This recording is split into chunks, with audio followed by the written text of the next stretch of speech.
নমস্কার, আপনাদের সকলকে স্বাগত জানাই চ্যানেল রূপা মুখার্জি বেঙ্গলিতে। আপনারা নিশ্চয়ই শুনেছেন যে বিহার স্টেটে টেট পরীক্ষার জন্য একটি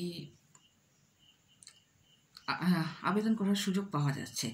তো টেট পরীক্ষার যে নোটিফিকেশনটি বেরিয়েছে সেটা আমি আজকে আপনাদের সাথে শেয়ার করব। কিন্তু আপনাদের একটা মনে হতে পারে যে হঠাৎ করে আমি কেন বিহারে যে টেট পরীক্ষা হবে তার কথা আপনাদেরকে বলতে যাচ্ছি। কারণ দেখুন, ভিন রাজ্য থেকে যদি 11,000-13,000 স্টুডেন্ট এসে পশ্চিমবাংলায় SLST পরীক্ষা দিতে পারেন, তাহলে বাংলার যারা ছেলেমেয়েরা রয়েছেন তারাও কিন্তু বিহারে গিয়ে অবশ্যই পরীক্ষা দিতে পারেন। তবে এটা মনে রাখবেন যে আপনাদেরকে অ্যাপ্লাই করতে হলে আপনারা কোনো সংরক্ষিত ক্যাটাগরিতে অ্যাপ্লাই করতে পারবেন না। সেক্ষেত্রে আপনাদের কিন্তু প্রত্যেককেই, তা আপনি যে কোনো কোটার স্টুডেন্ট হন বা আপনি আনরিজার্ভ ক্যাটাগরির মানুষ হন, আপনাকে কিন্তু আনরিজার্ভেরই অ্যাপ্লাই করতে হবে। আর এই শূন্যপদের বেশ কয়েকটি ব্যাপার আমি আপনাদের সাথে একটু শেয়ার করে দিচ্ছি।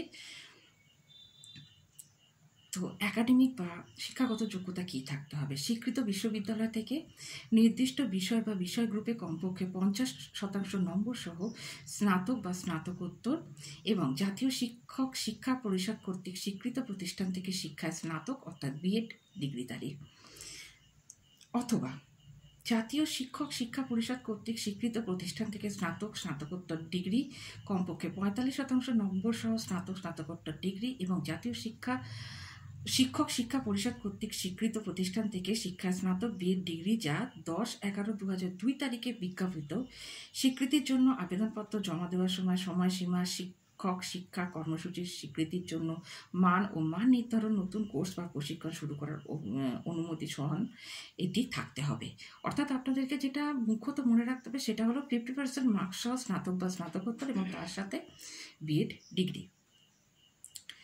তো বিষয়গুলো কী কী আছে?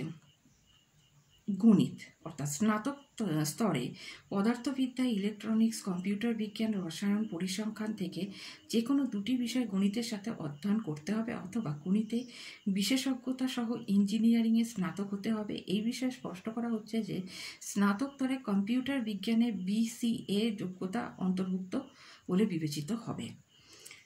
দ্বিতীয় বিভাগ, স্নাতক স্তরে প্রাণীবিদ্যা, উদ্ভিদবিদ্যা এবং রসায়ন বিষয়ে পড়াশোনা করতে হবে, অথবা বিজ্ঞানে বিশেষায়িত ইঞ্জিনিয়ারিংয়ে স্নাতক ডিগ্রি থাকতে হবে।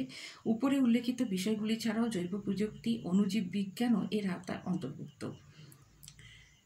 3. সমাজবিজ্ঞান স্নাতক স্তরে একজনকে ইতিহাস, ভূগোল, অর্থনীতি এবং রাষ্ট্রবিজ্ঞানের মধ্যে যে কোনো দুটি বিষয়ে প্রতিপত্তি বিষয়ের অধীনে পাশ করতে হবে এবং এর মধ্যে একটি বিষয় অবশ্যই ইতিহাস বা ভূগোল হতে হবে।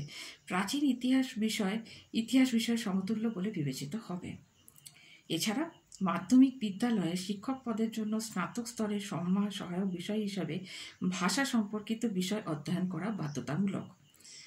অর্থাৎ শিক্ষাদান ও প্রশিক্ষণে কোন ডিগ্রি স্বীকৃতির বিষয়ে অথবা কোনো নির্দিষ্ট ডিগ্রির সমতুল্যতার বিষয়ে কোনো বিরোধ দেখা দিলে জাতীয় শিক্ষক শিক্ষা পরিষদ NCTEর সাথে পরামর্শক্রমে বিভাগের সিদ্ধান্ত চূড়ান্ত বলে গণ্য করা হবে। প্রথম পত্রের অধীনে সঙ্গীত, নৃত্য এবং চারুকলা বিষয়ের জন্য পৃথক পরীক্ষা নেওয়া হবে। পরীক্ষা শুধুমাত্র শারীরিক শিক্ষা প্রথম পত্রের অধীনে অনুষ্ঠিত হবে, যার যোগ্যতা পরিশিষ্ট। তাহলে এই ব্যাপারগুলো আপনারা যদি মাথায় রাখেন আর একটু নোটিফিকেশনটার দিকে যদি নজর দেন, তাহলে জানতে পারবেন যে আপনারাও কিন্তু এখানে অ্যাপ্লাই করতে পারবেন। অর্থাৎ এখানে কোথাও বলে দেওয়া নেই যে আপনাকে হিন্দি ভাষাটাকে বাধ্যতামূলকভাবে শিক্ষা করতে হবে। তাই অবশ্যই আমি তো আপনাদেরকে অনুরোধ করব, সম্ভব হলে এই বিহার স্টেটের যে টেট পরীক্ষার নোটিফিকেশানটা আমি আপনাদের সাথে আলোচনা করলাম, এখানে অ্যাপ্লাই করে দিন। দেখা হচ্ছে পরের ভিডিওতে। নতুন নতুন আপডেট পাওয়ার জন্য চ্যানেল সাবস্ক্রাইব করতে ভুলবেন না। ধন্যবাদ, নমস্কার।